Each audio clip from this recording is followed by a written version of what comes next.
Spoštovani in spoštovane, dragi vsi, ki ste se v današnji zasneženi torek pripeljali do krasne Sorice in se tako pridružili okrogli mizi, ki smo jo naslovili Obrtniki in podjetniki skozi izzive podeželja, in sneg je gotovo še en izziv več ali pa en krasen zimski pridih več. Bomo videli skozi zgodbe sogovornikov, kaj je na podeželju več, kaj več šteje moč skupnosti in po drugi strani, ali ta moč skupnosti prevaga tudi vse izzive, ki so dodatni, ko smo oddaljeni od mestnih središč. Radio Sora in Razvojna agencija Sora v okviru projekta Radio Sora, kjer se sliši glas podeželja, pripravljamo niz okroglih miz in to je druga v nizu. In skozi naslov ste že lahko razbrali, da se bomo skupaj s sogovorniki posvetili temu, kaj je njim najpomembnejše, da vztrajajo na podeželju, kaj je tisto, kar jih navdihuje pri delu in po drugi strani tudi, kako lahko obrtno-podjetniška zbornica, območna enota Škofja Loka doda k temu, da bo čim več tako navdihujočih zgodb kot te, ki so pred nami, ostalo na podeželju. Da predstavimo spoštovane sogovornike, ki ste se odzvali, si vzeli čas v tem hitrem tempu. Z nami Primož Pintar, gostišče Tolc. Dober dan, Primož, najbližje si imel danes, hvala. Pa Ines Lamprecht, domačija Karlovski mlin, lepo pozdravljena. Ines, najdlje prišla danes, a ne lahko rečemo, ne vem, sicer Anže Stržinar, mizarstvo As, tam nekje ste imela po kilometrini verjetno, a ne? Je pa lepo, sta prišla iz sosednje doline in sosednje občine. Z nami pa tudi predsednik območne obrtno-podjetniške zbornice Škofja Loka, gospod Marko Lotrič. Sorica, tudi vam dober dan, zelo blizu, a ne? Tako je. Pa Sorška Šteba, v kateri danes gostujemo tudi. Lepo pozdravljeni, sicer predsednik Državnega sveta Republike Slovenije, ampak danes predvsem v tej obrtniški vlogi, da bomo lahko spregovorili o konkretnih izzivih pa o razvojnih možnostih na podeželju, ki ga dobro poznate. Spoštovani, začeli bomo navdihujoče. Lepo prosim, kaj vas navdihuje, da vztrajate, da ostajate na podeželju s svojimi podjetniškimi idejami in da jih razvijate še naprej? Primož, kaj je tisto, ki je naredilo klik, da si rekel, tu bom vztrajal, tu želim ustvarjati, tu želim, da odrašča moja družina, tu želim ustvarjati zgodbo skupnosti? Verjetno je nekaj vzgoja, kad tle v tem kraju živiš in odraščaš in se navežeš na njega. Jaz sem prišel nazaj direkt iz faksa nadobuden fant in zgrabil priložnost tle v sosednji stavbi v gostišču Macesen z družino Golja. Je bilo javno-zasebno partnerstvo med občino, krajevno skupnostjo, podjetjem Alpmetal, kjer smo začeli eno zgodbo iz zadružnega doma narediti en hotelček, gostišče Macesen. Jaz sem tisto priložnost zagrabil z vsemi štirimi in se zelo posvečal temu, skoraj 17 let, pa je pa prišel in že vmes je prišel en klik, ko smo mi se doma zmenili, kdo bo imel to našo kmetijo, in ko je brat rekel, da on tega ne bo delal, sestra je bila že na poti, da se odseli, mi je bila edina logična zgodba, da peleš eno domačijo, ki ima skoraj 800 let tradicije, da je to pač treba ohranjati, da je to podeželje nekaj, kar brez ljudi, brez tistih, ki tle živimo, pač ne obstaja. In zdaj, če hočeš eno kmetijo, da nekaj bo od tega, pa če hočeš povezati s to tradicijo in z vsem, kar je zdaj del naše zgodbe, del našega Tolca, je edina logična pot, da ta turizem, da tle počasi pustim gostinstvo, da se preselam in začnem na novo eno čist drugo zgodbo, nadgraditi to kmetijo.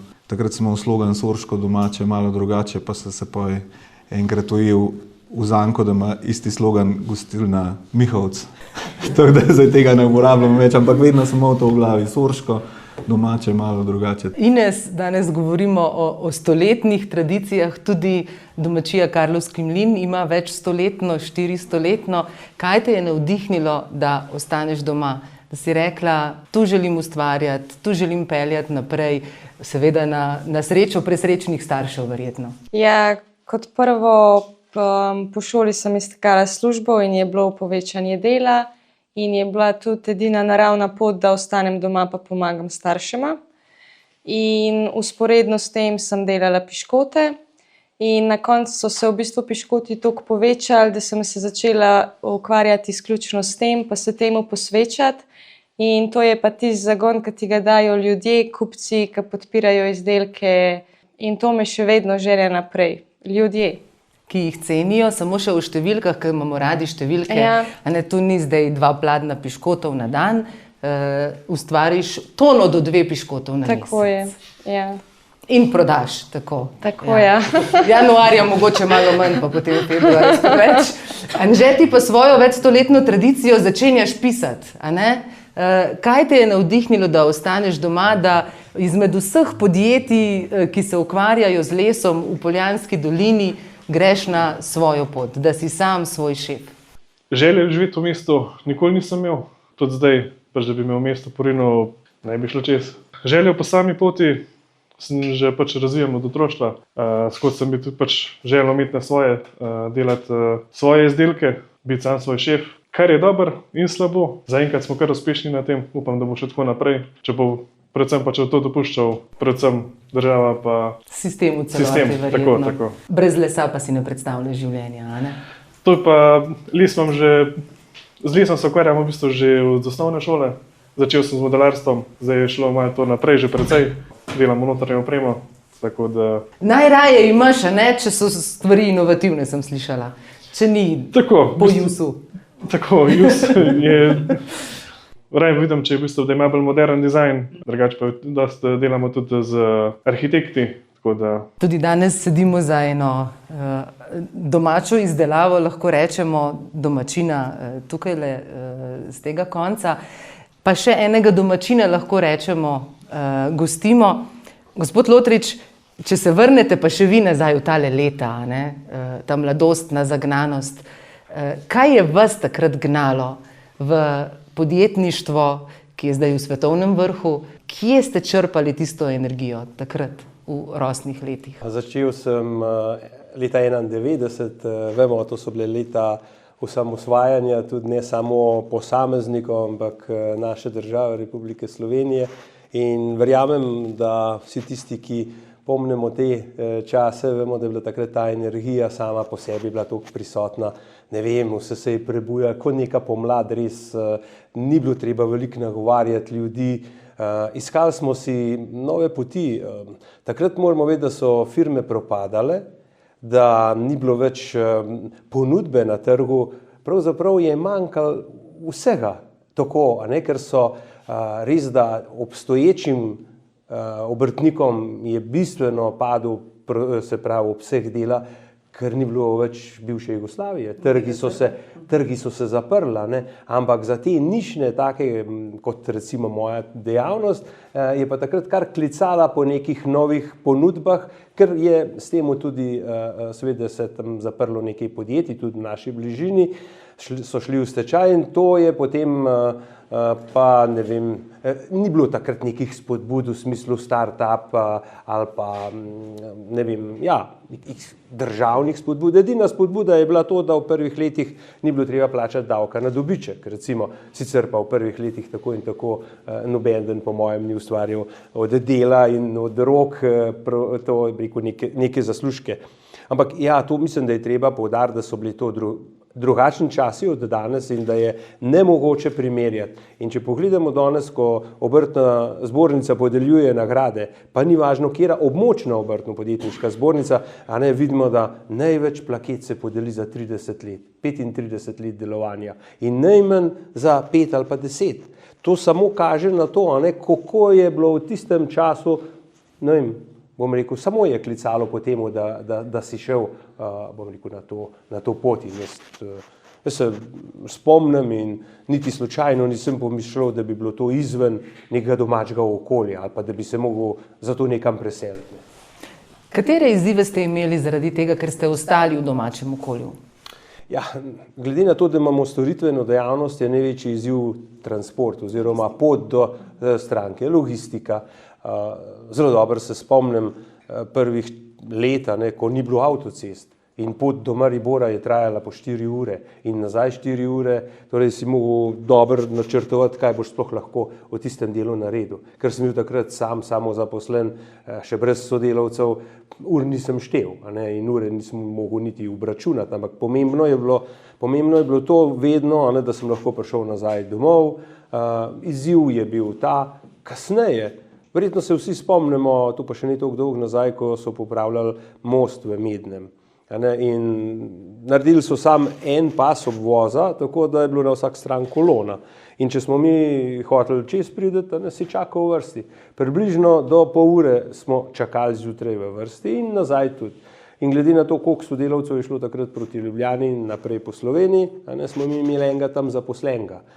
To pa je problem konkurenčnosti potem. Se pravi, ta logistika, oddaljenost od centrov je za take dejavnosti seveda omejujoča. Je treba to konkurenčnost zgraditi drugače. Zato je logistika, načrtovanje, zdaj umetna inteligenca, ki ti lepo zračuna vse, kaj bom rekel, kira je najbolj optimalna pot glede na vse, kar moraš s sabo vzeti, glede na znanje.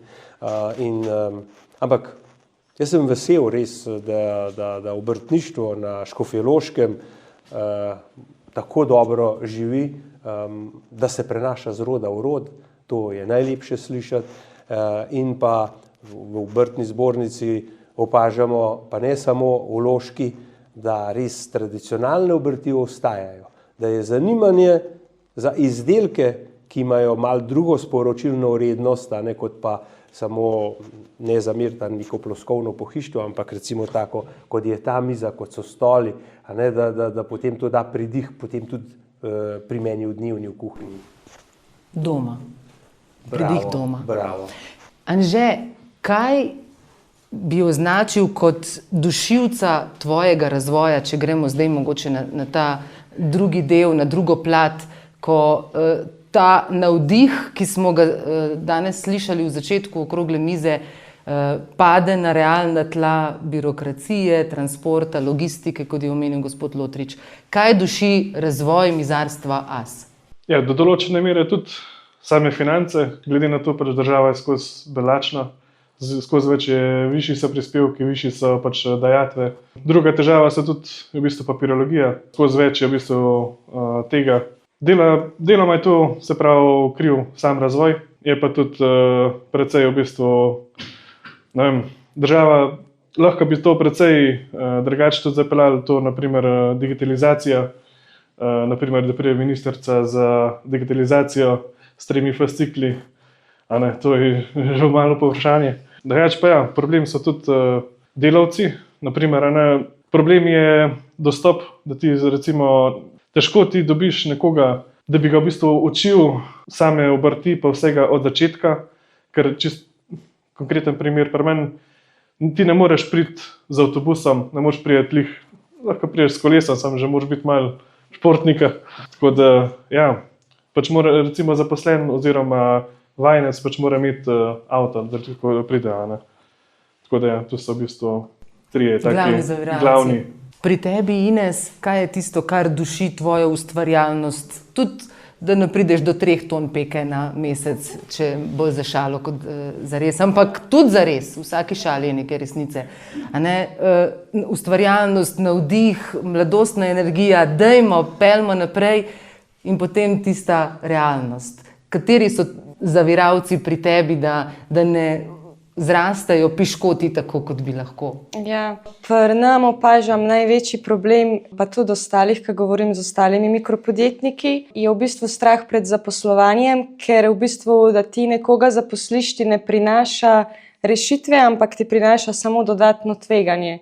Tveganje pa na ta način, da zaposlen ima, tako kot je že kolega povedal, vse pač te zahteve, ki imajo, vsa izplačila, če manjka, ne vem, če imaš ti 2 zaposlena, to predstavlja 50% proizvodnje, če ti nekdo gre, da zboli in ti moraš nadoknaditi njegov del in se v bistvu posvečaš samemu delu, operativi se posvečaš, zmanjkuje pa v bistvu časa za razvoj, za novo znanje, meni največ časa pač primanjkuje za to, da bi se lahko naprej izobraževala, da bi lahko delala na tem razvoju, pa tudi največ pri razvoju podjetja je, da imaš ti podlago v znanju, a ne? In s samim delom ne boš prišel ali pa napredoval, potrebuješ pač znanje, za katerega porabiš čas, ki ga pa nimamo. In takrat mora nekdo drug opraviti to delo. Tako, če nekdo od naših družinskih članov zboli, se enostavno proizvodnja ustavi. Gremo na dopust, pač ustavi se, ne dela se. A ne, ker pri našem delu je pa tudi to, da to ni velika proizvodnja, kjer je pač delo poteka linijsko, prideš v službo, si tam za linijo, dejansko se ti moraš zliti z delom, se peče, se pomaka v čokolado, treba jo vmes pospraviti, še 10 minut časa imam, lahko naredim še to, pa še to, pa še to. Ti ne moreš nekoga po cele dneve hoditi za njim pa ga usmerjati, mora biti res samoiniciativen. Sej po določenem času pač recimo se naučijo tega ritma dela, ampak pol ti pa lahko gre in ti si spet tisto na novo. Sam pa porabljaš čas, ker nisi 100% pri delu, ker se posvečaš pač drugim stvarem. Primož, je graditi zgodbo Tolca predvsem družinsko delo in kako težko je v bistvu v ta ritem, ki ga ima, ki je specifičen za Tolca, pripeljati novo delovno moč, ki postane del družine, ki postane udomačena, lahko rečeva. Je to težko, je to bolj zahtevno, kot če bi bil niže v dolini? In kaj je tisto, kar mogoče tebe deloma bremza, da ne razpreš krila še bolj na široko? Jaz se veliko sprašujem sam sebe, kdaj bremza mene. Verjetno imamo tudi mi, vsak ima eno svojo mejo, dokaj lahko gre, se pridružujemo obima. Zelo enake stvari nas težijo. Pri nas je tak specifičen del in že na začetku te nove zgodbe sem se odločil, da nikoli ne bomo, da bomo vzeli toliko ljudi, kot jih lahko iskreno, pošteno postrežemo, se pravi toliko, kot imamo mi osebja, domači plus zaposleni, toliko ljudi pač vzamemo. Rezervacija je tista, ki te stvari meham zabremza in meni se zdi, da smo včasih čist polni, če imamo 5 mis. To je prvo, kva me najbolj bremzalo skozi vsa, je bilo prostorsko urejanje vedno, nedostopna evropska sredstva. Po enem spletu okoliščin, ker ni do 2013 se pridobil gradbeno dovoljenje, pa nekaj smo imeli že narejeno, smo na koncu plačali uzurpacije, evropskega denarja nismo dobili. V enem takmu neprijetnem obdobju smo vse skupaj odprli, je bil čisti all-in, kmetija na hipoteki itd. Ampak jaz sploh nimam zdaj nobenih slabih misli za nazaj, ampak me še zmeraj pa matra, ker ideje sem imel veliko večje, želim si še kaj narediti, ampak ko ti daš kot mlad, nisem mlad, recimo, če urejaš prostorsko nekaj 15 let, pa da še zdaj nimam stvari urejenih, je to tista cokla, ki je najhujša za nas bila. Ampak ko to premlevaš, zato sem prej rekel, da je v bistvu v nas vse se lahko na druge stvari obrneš, zgodbo peleš malo drugam. Ja, verjetno pa, če bi bilo drugače. Saj ne veš, da bi potem Tolc bil to, kar zdaj je. To je en tak, ta gostinstvo in ta gostoljubje je en specifičen posel, ki ga živimo. Tako kot smo prej rekli, kot družina, zaposleni ne bi bili kot del te družine. In na koncu tudi gostje fajn, da se tako počutijo, da se počutijo domače.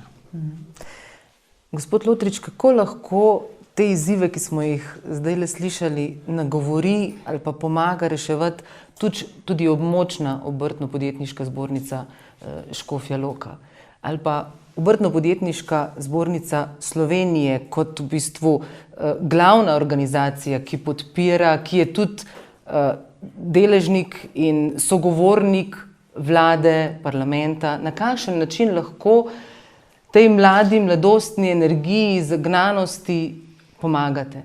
Poslovno okolje se temu tako reče, pač ni priljudno, ni prijetno, ni ustvarjeno dejansko za zgodbe, kot smo jih zdaj slišali. To, da se podjetnik, obrtnik, obrtnica boji zaposliti še nekoga, jaz sem bil sam na istem. Največji porast zaposlenih je, ko prvega zaposliš. To je 100% več zaposlenih kot prej, pa tudi 100% več dela organizacijske, tako kot ste povedala. Tako da, gledajte, čist na vsa področja, če gremo pogledat, odločevalci dejansko ne razumejo, kaj pomeni to biti delodajalec. V glavnem nekako je v javnosti percepcija, da delodajalci izkoriščajo zaposlene. Ampak dajmo mi skupaj, in hvala lepa za to priložnost, da lahko z prve roke slišimo mlade, da so problemi samo še hujši, kot so bili 30 let nazaj. Da je biti obrtnik danes ali pa podjetnica danes biti večji izziv. Izziv zato, ker ne veš, kako boš preživel. In prvi ali pa edini denar, ki na koncu ostane, gre za zaposlene, tudi če zase nimajo.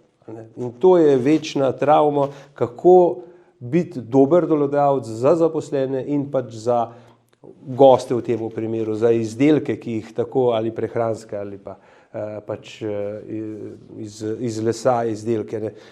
Kaj pa lahko obrtna zbornica naredi? To, kar dela. Dejansko ves čas take zgodbe poskuša prenesti na ministrstvo, v ekonomsko-socialni svet, tam, kjer je gospodarstvo partner, ko se sprejemajo zakoni. Nažalost so se zdaj pokazali vsi predlogi, ki so šli v obravnavo ravno nasprotje.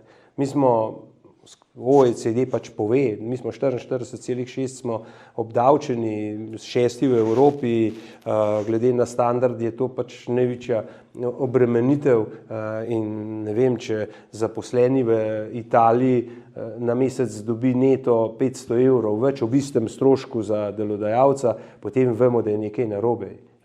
In da bi lahko sprostili, večkrat smo predlagali in bomo še predlagali tako imenovani pavšal, da grejo obrtniki na mini pavšal, na večji pavšal. To pomeni, da se ne ukvarjajo z birokracijo. To pomeni, da dokler časa lahko delajo znotraj enega zneska na leto, recimo 150 000 za manjši pavšal, 200 oziroma 350 za večji pavšal, se ne ukvarjajo s temi težavami, kot smo jih zdaj slišali. Naslednja zadeva so pa umeščanje v prostor. To je rak rana slovenskega razvoja, zaradi tega dejansko padajo evropska sredstva. Najbolj mi je žal, ko padajo, tako kot je Primož povedal, da padajo pri osebnih načrtih, pri družinskih načrtih, ko se s težavo in muko potem pride do rezultata. Temu so pa namenjena evropska sredstva. In trenutno vidimo, da pač aktualno smo 24 od 27 v Evropski uniji in to pomeni, da ljudje, ki so pripravljeni delati, ki so pripravljeni investirati, enostavno zaradi, ne dela ministrstev, pač ne morejo koristiti evropskih sredstev. Ampak to, še enkrat, evropska sredstva, to ni od Evrope. To mi plačujemo, Slovenci in Slovenke, od carin, od DDV-ja, ki gremo v trgovino. Vsak mesec pač vlada mora nakazati v Evropo in mi ta denar nazaj moramo počrpati. In če vladajoči pustijo, da je denar gor, potem imamo zgodbe, res niso dobre. Ampak te osnovne zadeve je tako, kako bi rekel, mi spodbujamo in smo dali prošnjo. Poglejte, zdaj so se zaprle pošte. Smo v tem prostoru, kjer se je v Sorci pošta zaprla. S tem je kraj izgubil eno pomembno stičišče, eno pomembno logistično točko. Potem nam ukinjajo vseh vrst bankomate, okenca na bančnih, se pravi, v bankah. In to vnaša na podeželje dodatno breme. In potem se mi moramo reči, ja, danes pa grem v mesto, danes pa se moram peljati v železnike. Ampak še v železnikih imamo pošto zaprto. Kaj? Ne gremo v Škofjo Loko zdaj neko opravilo narediti. Jaz bi sam tako rekel, kolikor lahko, kolikor zmorete, dajte se pridružiti obrtno-podjetniški zbornici, območno obrtno-podjetniški zbornici, vas bomo zelo veseli in na ta način pač vse te posamezne težave pač prenašali naprej. Več, ko nas bo, pač močnejši bomo. Mogoče, če izkoristim še to priložnost. Sistem je, kakršen je, ne vemo, kdaj se bodo stvari izboljšale v prid mikropodjetjem in zgodbam, ki jih danes imamo tukaj. A pa lahko mogoče s tem, ko so člani območne obrtno-podjetniške zbornice, si lahko tam pomagajo s storitvami, ki so jim na voljo. Katere so tiste, ki bi mogoče olajšale Primožu, Ines, Anžetu, da ne bi enega celega dne v 7-dnevnem delovniku na teden izkoristili samo za papirologijo. A so mogoče kakšne storitve, za katere lahko potrkajo v Škofji Loki na območno obrtno-podjetniško zbornico in rečejo, rabim pomoč, ali pa mogoče v povezovanju, kje so tisti triggeri, lahko rečejo, oziroma kje je tista platforma na domači območni zbornici. Vendarle smo lokalna skupnost, ne? In območna obrtno-podjetniška zbornica podpira predvsem lokalno skupnost, seveda, in je sogovornik svoji materinski zbornici na državnem nivoju. Ja, najprej bi rekel to, da je treba koristiti čim več spod točko. Spod točka je brezplačna v tem delu, registracija podjetja, sprememba posameznih aktivnosti, ki jih imamo dela, se pravi SKD lestvica, šifra dejavnosti, tukaj se dobi od naših strokovnih sodelavk seveda tudi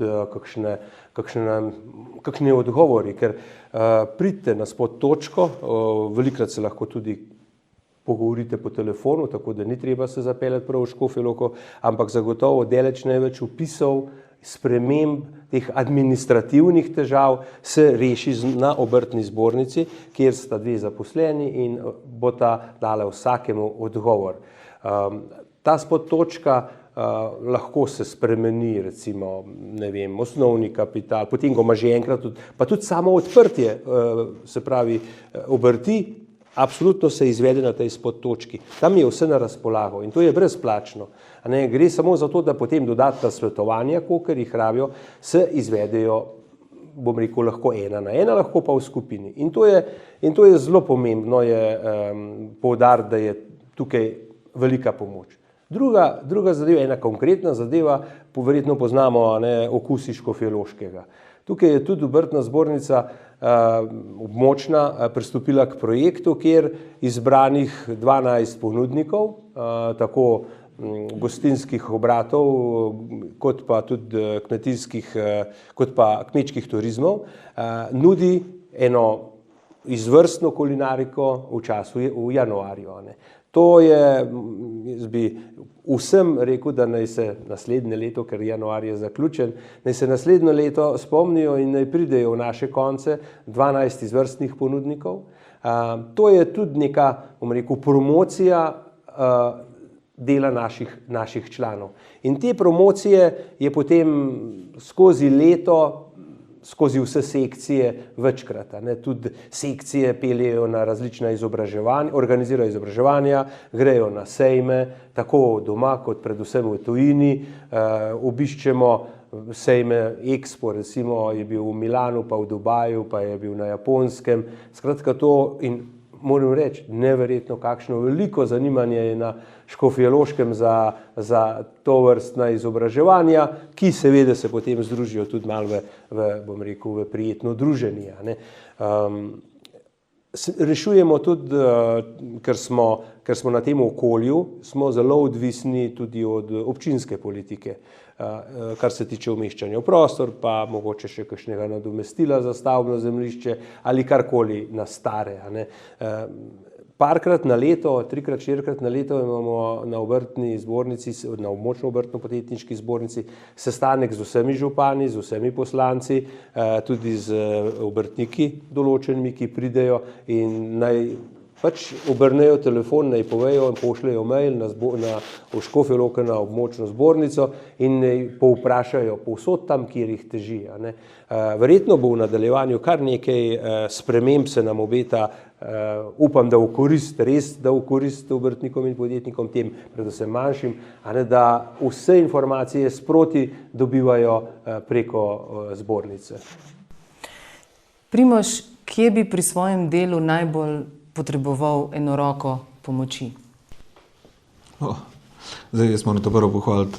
Delo obrtne zbornice, po moje, sem od prvega leta član te obrtne zbornice. Meni veliko pomeni recimo delo s temi pogodbami v tretji gor dol, jaz se obrnem na Petro, mi vedno pomaga in tista. Se mi zdi, da je fajn, da si član obrtne zbornice, ker v vsakem primeru nekaj od tega imaš. Ja. Roka mi je prišla, enkrat vmes sem se želel, da bomo kmetijo malo bolj razvijali. Zdaj mi tle pomaga ta oče, pa mati, pa vsi skupaj to tistih 10 repkov vzdržujemo. Pa sem mislil, da bi imeli več svoje zelenave, pa to, ampak je praktično nemogoče tle dobiti nekoga, ki se bo na kmetiji zaposlil. Ja. Tam bi mi ena sigurno prav prišla. Vse ostalo pa to, kot sem prej rekel, delamo to, kot nas je. Ne želim si nekaj, kar trenutno ni dosegljivo in se ne delam utopij, pa s tem umatram glavo. Pač, ko bo roka prišla, računam seveda na svoje otroce, slej ko prej. Jo bomo znali ponocati. Ja. Verjamem. Ines, kaj pa pri tebi? Ja, v bistvu, da bi bila mikropodjetja pa ta velika podjetja drugače obravnavana, da to bi bila največja pomoč. Tako, kad je že gospod rekel za ta pavšal. To bi veliko pomenilo. Anže, ti pa malo večjo delavnico, da bi dva se ne gužvala v delavnici, ja? Prav sklepam. Ja, bi bilo to kar fajn, to se ne bo naredilo, to bo pač s cajtom namen. Delamo na tem, je pa takrat, da se bi to postopki, kar se papirologije tiče, da bi se to majhen pohitrili, da to ne čakaš let, dve na en dovoljenje, dva, pač da to gre malo hitreje skozi. To bi pač predvsem dosti pomagalo. Po srcu si mizar, moraš biti pa tudi tajnica. Verjetno eno brezplačno tajnico ob tvojem mizarstvu. Kako? Ja, brezplačna tajnica, to bi kar mislim, da je vsem prav prišla. Sam tega pač ne moreš nobenemu zapustiti. Pač je odgovornost, pač ti se zavedaš, kakšne so tvoje želje, kakšni so tvoji cilji. Tako da še zmeraj pač moraš to sam narediti. Dobre prakse poznamo iz tujine. Zakaj je tako težko jih pripeljati k nam, pa prilagoditi našemu sistemu? Prej smo slišali mikropodjetje, omenili ste pavšal. Zakaj? Smo tako nefleksibilni, neprilagodljivi, smo tako togi?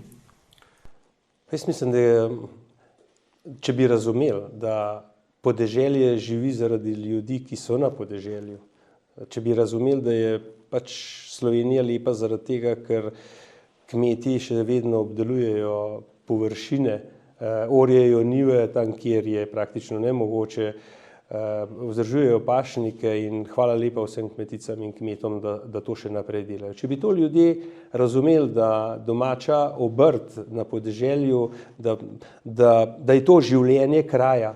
Glejte, govoril sem z večjimi županjami in župani in recimo primer Osilnice, kjer županja spodbuja obrtnike na različne dovoljene načine, seveda ne more direktno financirati, ampak skozi razpise se da pripelje katerega koli obrtnika, kakršnega tako kot ste vi, v domač kraj, ker ljudje se izseljujejo.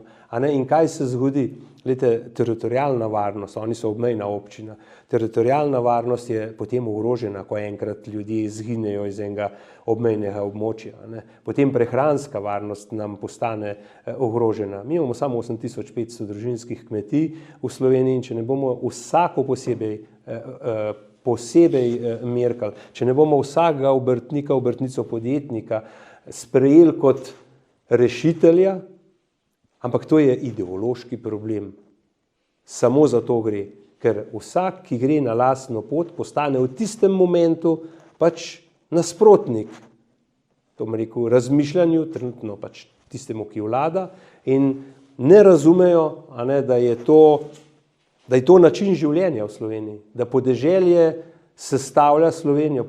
V evropskem kontekstu je cela Slovenija podeželje, tudi Ljubljana, ampak če se mi začnemo enkrat pogovarjati na način, da bi pa vendarle majčkeno več sprostili neke pozitivne energije v Sloveniji, mi moramo ustanoviti pokrajine. Zato, da bomo razumeli, da se bomo odločali tukaj tam, kjer so problemi, kjer se da pomagati. In ja, mladim je treba dati to možnost zaposlitve, tudi sodelavcev, razmišljati, kako bi recimo vključili sodelavce v neko solastništvo. To je zelo problematičen način solastništva, da se zastopimo, ker to je ves rizik, potem še zmeraj ostane na glavnemu nosilcu, in drugi, bom rekel, ne vem, si nadeja samo nekih pozitivnih rezultatov. Ampak kako da ta breme nove zaposlitve ne pade samo na, bom rekel, na to obratovalnico, ampak da od zadnje na zadnje tudi lokalna skupnost poskrbi za take vrste zaposlitve. Ker mogoče, in jaz upam, vsi smo bili enkrat samozaposleni, vsi 4 tukaj. Ampak pač razvoj v letih prinese. Jaz se dobro spomnim, to je 5 let, toliko, da sploh tu komečken ven pogledaš, da začne naroščica rasti in ustrajati je treba. Zares. In tukaj, če bi res in želim si, da bi vnesli v Slovenijo to pozitivno kulturo podjetništva, kulturo življenja tudi, da so družine, da ostajajo družine in da peljejo tradicijo naprej. Potem pa zaključna misel strani dragih sogovornikov, pa začniva midva, gospod Lotrič, zakaj ostati, zakaj ustrajati na podeželju kot obrtnik, kot podjetnik? Zato, ker je lepo. Anže? V bistvu ti moraš biti že v srcu, moraš imeti pač podeželje, takrat pa pač pravijo, brez muje se še čevelj ne obuje. Treba je tudi malo potrpeti, treba je pač narediti, kar je treba. Je pa fajn, če ti kdo pride kdaj kaj nasprot. Ines? Zaradi avtentičnosti, zaradi zgodb, lahko ponudimo zgodbe, lahko vse imamo, pač lepo je, povezani smo lokalno, vse je lepo. Primož? Poiščimo lepe stvari, ki jih je ogromno okoli nas, gradimo na njih, bodimo trmasti, vztrajni. Na nas pa je, in mi odločamo o tem, vsi mi v različnih lokalnih skupnostih, da vaše delo, vaše navdihe tudi podpremo, s tem, da se podpremo lahko pri Primožu, s tem, da pomočimo kakšen piškot od Ines v čaj, pa da udarimo po mizi, ki jo je naredil Anže. Gospod Lotrič, se strinja? Bravo. Hvala lepa. Hvala vam za inspiracijo in do naslednjič. Srečno.